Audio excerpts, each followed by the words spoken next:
So anyway, as Pastor JD said, we are kicking off a brand new series called Lost and Found. And probably one of the obvious questions I get asked is think about for a second something that you've lost that was really important to you, maybe something you freaked out about when you lost it.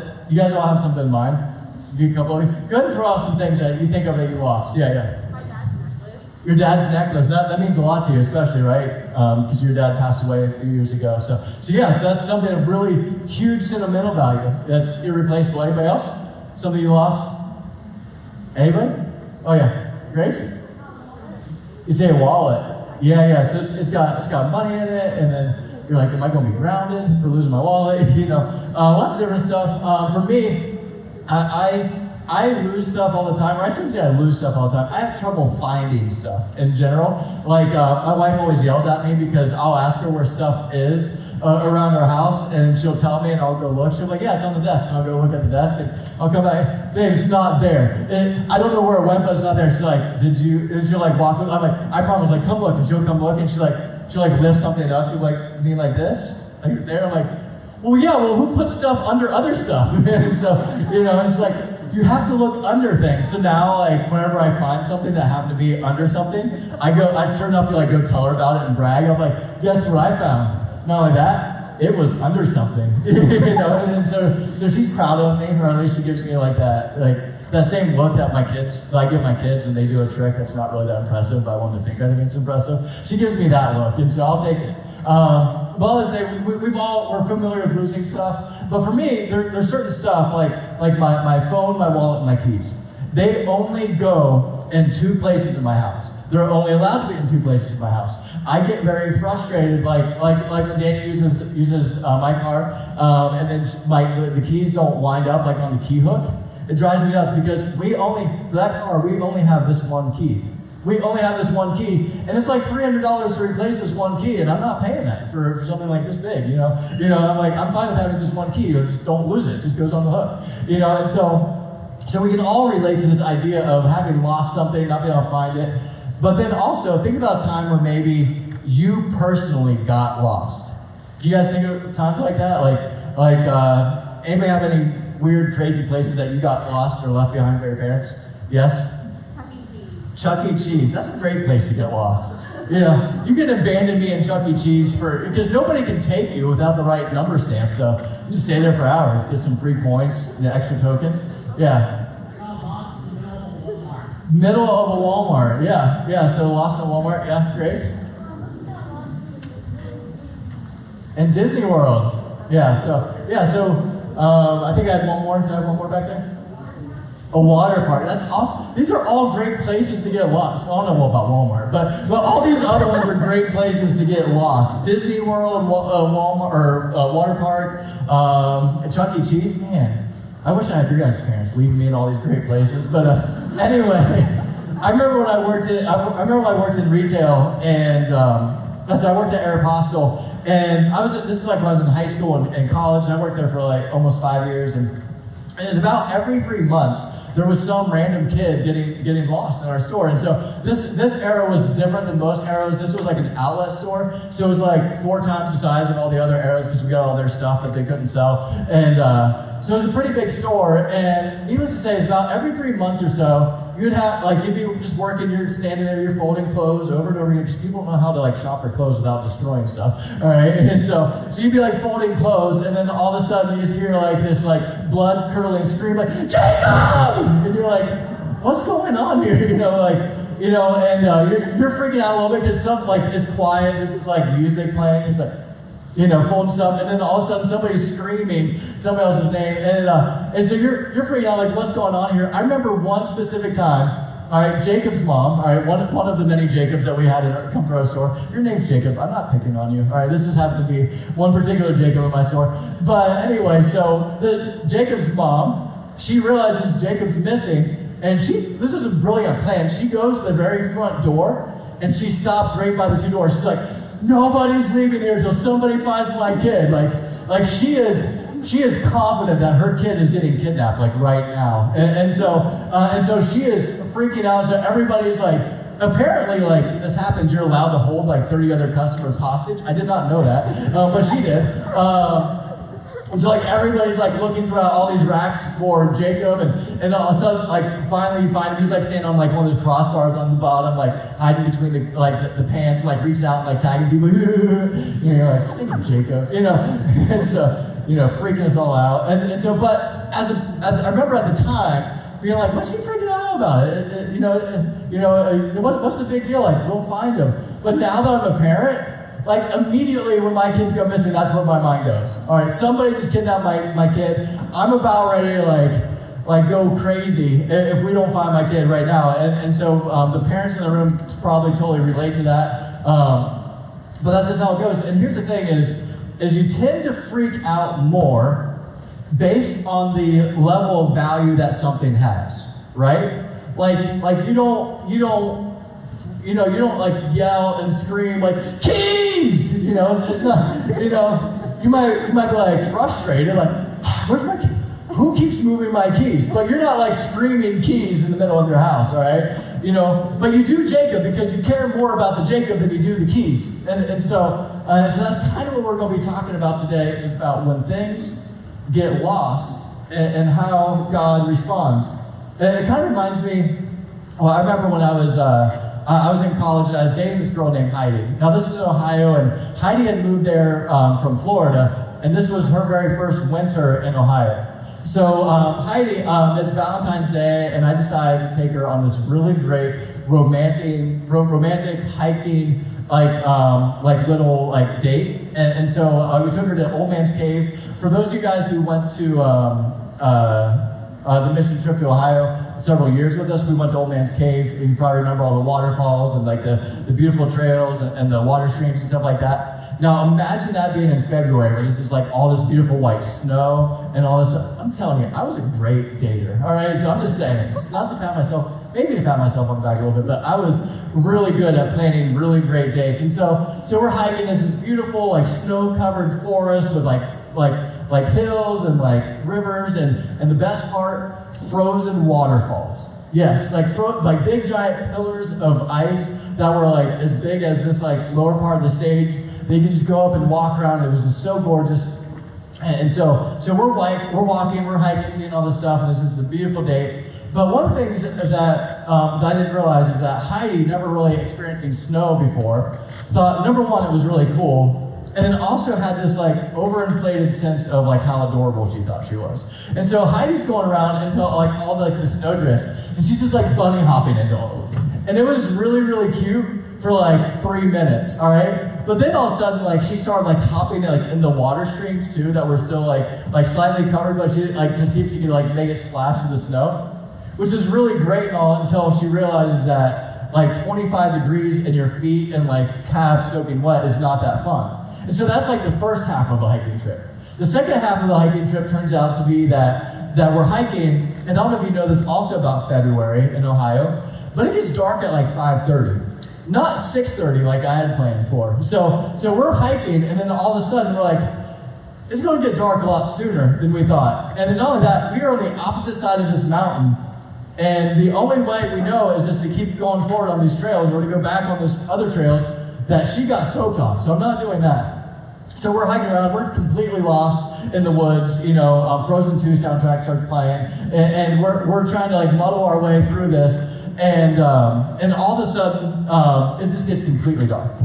And I'm thinking for a second, like, we might die here. If not me, at least Heidi with soaking cold feet. So I'm thinking like I'm gonna have to explain this to the authorities. This is going to go very, very poorly for me. And so eventually I see from where we're standing this water tower up this hill. And I'm like, okay, there's a clearing up there. Maybe if I can make it up there in that clearing, I might be able to get cell service up there to call 911 to come rescue us. And so I finally we make our way up there, finally get a hold of 911. They figure out where we're at. They come, track us down, take us to our car, and long story short, I survived. So, in case you were wondering. But anyway, so sometimes life is like that, where you kind of have all the best plans in your mind. You think you have it all mapped out, you have this all figured out, and you got the perfect setup going. Like, this is going to be the perfect day, this is going to be the perfect whatever, this is going to be the perfect life, this is going to be the perfect choice. Then all of a sudden, there were uncalculated factors that change everything. And before you know it, you realize you're lost. You can't see where you're going. Your little tiny flip phone flashlight's not quite doing the trick to get you out of there. And you have no idea how to get out of this mess. All you know is that you need somebody else to come rescue you. And that's exactly what happened in this scenario. Think about it like this for a second. This is a Google map, all right? This is one's Google map. Maybe use like a different map app. Probably pretty much all of us are familiar with different map apps, whether you've used one personally for when you're driving somewhere, or you're riding your bike somewhere, or you just want to walk somewhere, you want to get there, or you're navigating for your family. But this is my Google map to Taco Bell from here. Not that I need directions to Taco Bell, believe me. Anyway, so a couple things about this little map directions is, number one, Taco Bell is 6 minutes away. What I love about maps is they tell you where you're at, but they also tell you the best way to get there. All right, and they tell you the best way to get there. And not only that, if you look at the top of this, tells you like your different modes of transportation, like if you decide to walk it or bike it. I was curious about the second one from the left, what that one was, because it's like a guy holding bags and like their hand out. I definitely thought that was like a hitchhiking directions. Turns out that was for Uber directions, so that was interesting. So apparently the symbol for Uber is also a symbol for hitchhiking. Anyway, so this is what a map looks like. And the thing about a map is what they do is they tell you exactly what to do and when, right? Keep driving, turn right, turn left, however many miles. They help us avoid roadblocks. They help us avoid other dangers. They let us know exactly how long it will take to get to our destination. And they automatically reroute us whenever we take a wrong turn. All right, like when like Siri starts yelling at you, like turn around, turn around, turn around. Like they help you get back on track. And that's the thing is, it would be really, really nice if there was an app like that for life. But it doesn't seem like anybody's been able to develop one yet. You see, there's nothing that really tells us exactly what decision to make and when to make it. There's nothing that gives you exact directions of, what to do or how to avoid certain setbacks, or gives you a head up when you're heading towards danger. There's not really many apps that do that, other than Scripture, other than Jesus and His ability to speak into our life and to be able to predict what's going to go on when we choose certain paths. And that's kind of leads us to what we're talking about today. Today we're going to jump into Luke chapter 15. And over these next 3 weeks, we're going to be diving into 3 different parables that Jesus tells in Luke 15. And so we're going to start with one of those today. But to kind of set the tone for that, we're going to look at the very first verse, which kind of sets up the scene of why Jesus starts telling these 3 stories. And this is what it says in Luke 15, starting in verse 1. It says, "Now the tax collectors and sinners were all gathering around to hear Jesus. But the Pharisees and teachers of the law muttered, 'This man welcomes sinners and he eats with them.'" So a little bit of background right here for those of you who aren't familiar. There's 2 types of people there's some types of people in this story. You have your Pharisees and your religious elites. But they are getting frustrated and angry at Jesus because he's eating and hanging out with and talking with and teaching, says, tax collectors and sinners. All right, sinners might be a little bit more obvious. It's just talking about people that are intentionally not following God's law for their life. And they're like, I'm just going to do my own thing, whatever about God. But then you also have the tax collectors. Now, the tax collectors were people who were selected by Rome. Rome was the invading nation. They invaded Israel. All right, and now they've talked people into being tax collectors to basically take their fellow citizens' money and ship it off to Rome, to the invading nation. All right, but to kind of get these people to do that, they sweeten the pot by saying, hey, what each person owes us is this, and you can charge whatever you want, and whatever you charge extra, you can keep. And so these people were ripping off other people and doing it in a pretty sketchy way. And so, needless to say, Pharisee or tax collectors, they were fairly wealthy, but very, very unpopular. And so all of this is happening, and the Pharisees and the religious teachers and the elites say, why is Jesus hanging out with those guys? Like, doesn't he realize if he's really a prophet, if he's really the Son of God, if he's really all-knowing, then shouldn't he know better than to hang out with them? And that's what they're saying. But then Jesus, understanding their thoughts, corrects them. He speaks up. And so in order to illustrate this, we'll jump into the rest of Luke 15. But before I do, check out this picture to help set the scene. This is what it looks like in the scenery in Judea. All right, and so this is where the setting that Jesus was in when he tells this story. So you can see the big hills and valleys, you can see the winding roads, you can see the cliffs, all of that stuff. And so Jesus, all right, is telling this story, and everybody that he's talking to would understand the setting and the surrounding of this story. And so this is the lands where if you were a shepherd, where you would kind of tend your sheep. And so Jesus tells the story of a lost sheep, and this is exactly the place and the setting that the crowd would have pictured. So this is what Jesus says here in this parable. He says, suppose one of you has 100 sheep and loses one of them. Doesn't he leave the 99 in the open country and go after the lost sheep until he finds it?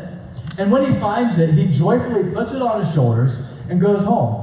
Then he calls his friends and neighbors together and says, "Rejoice with me. I have found my lost sheep." I tell you that in the same way, there will be much more rejoicing in heaven over one sinner who repents than over the 99 righteous persons who did not need to repent.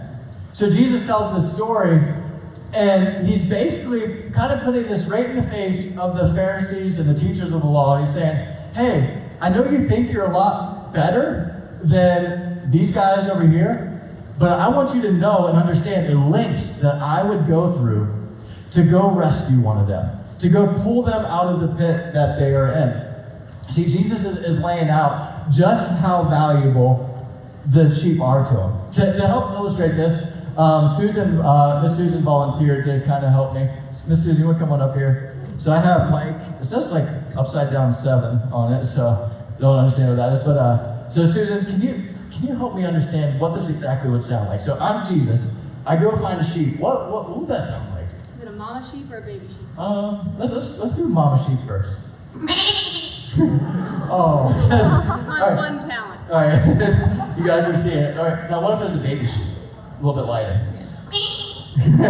So guys, thank you so much. Give her a round of applause, everybody.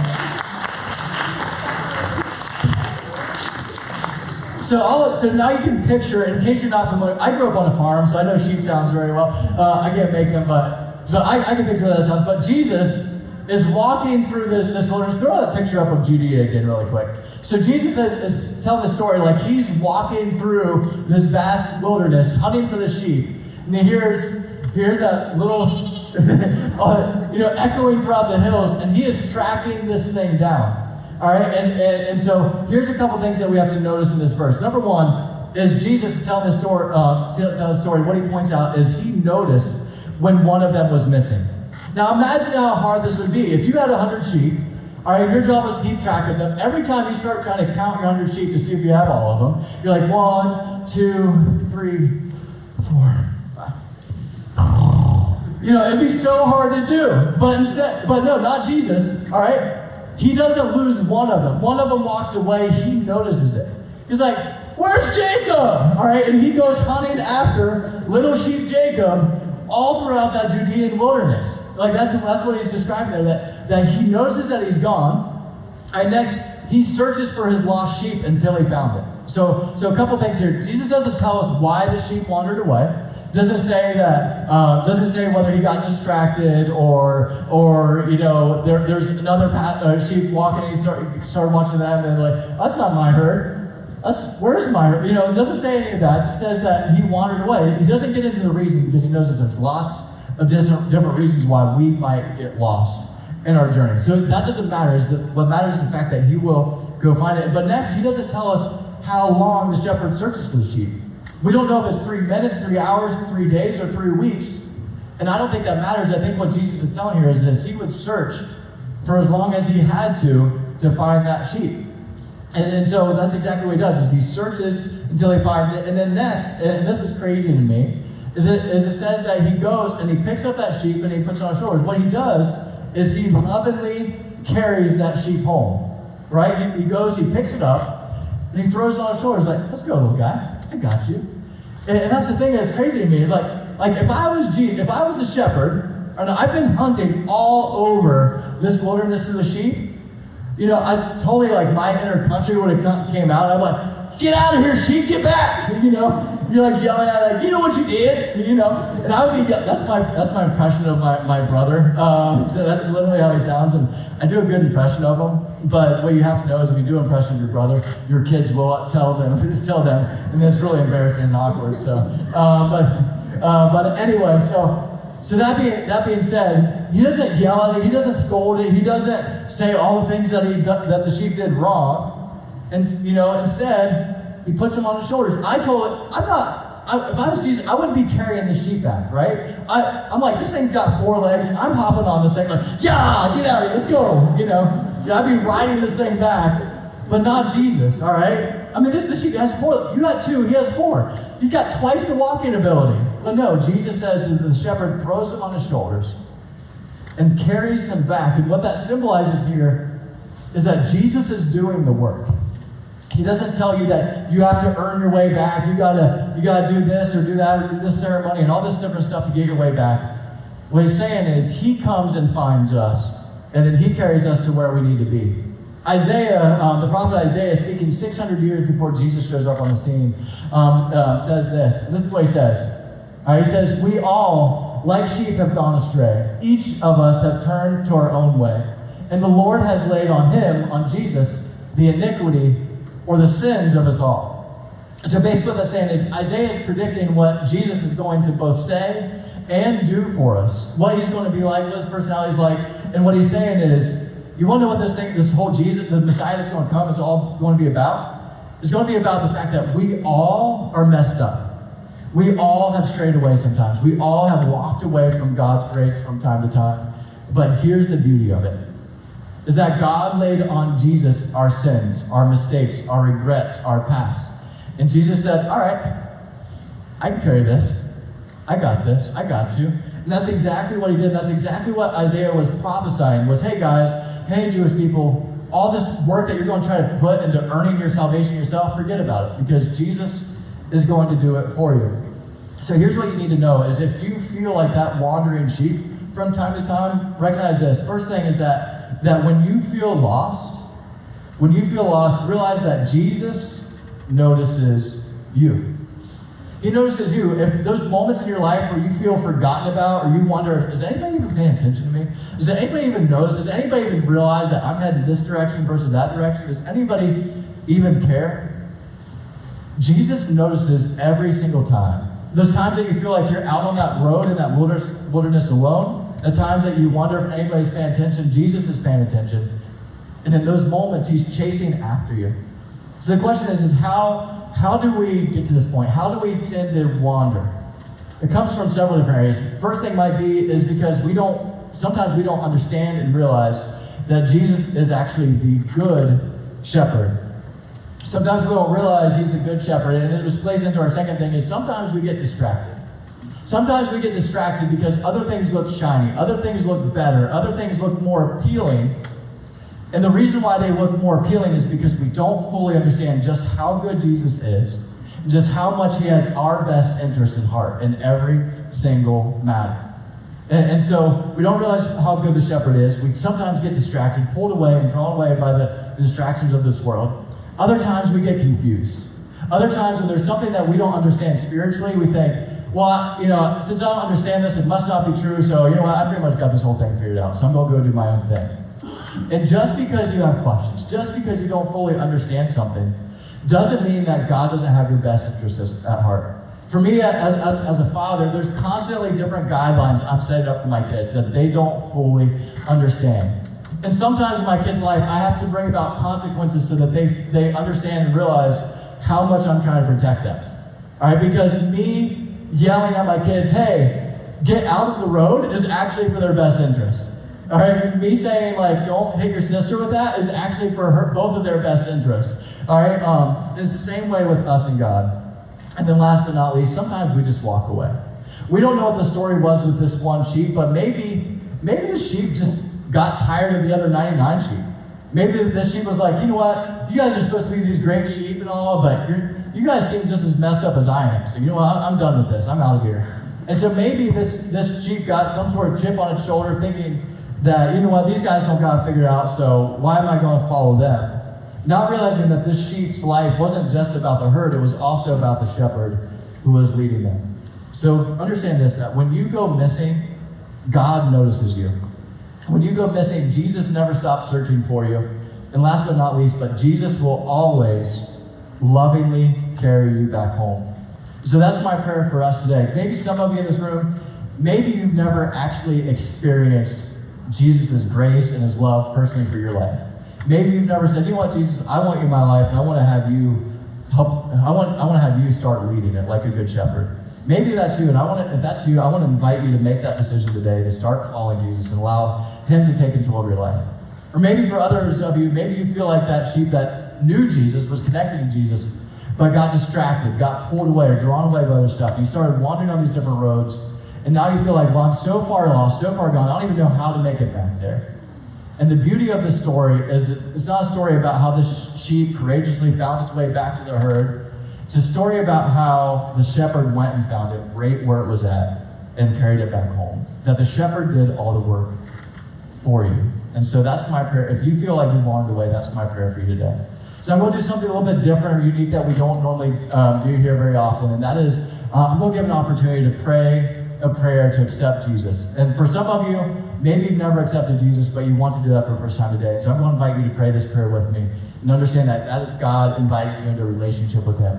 Or maybe some of you have wandered and you say, you know what, I just need to ask God back into my life, back into my heart, and to carry me back home. And if that's you, I want you to treat this prayer like it's for you too. And then for the rest of you, maybe you're following God wholeheartedly and you're like right there in the middle of this flock right now. I want to encourage you also pray this prayer out loud with me, just so it's not super awkward for those who've never prayed it. So if we can all pray this together, but for those of you who are making a specific decision today, understand what that means for your life and what a big deal and what a celebration is going on in heaven when you make this decision. So if you will, repeat this prayer after me, this prayer of salvation. Jesus, I thank you for dying on the cross for us. I thank you that you know me by name. And I thank you that you would chase me when I'm far from you. God, help me to fall into your arms and allow you to carry me to where you want me to be. Lord, I give you my life, and I ask you to help me. Let you lead it. In Jesus' name we pray. Amen.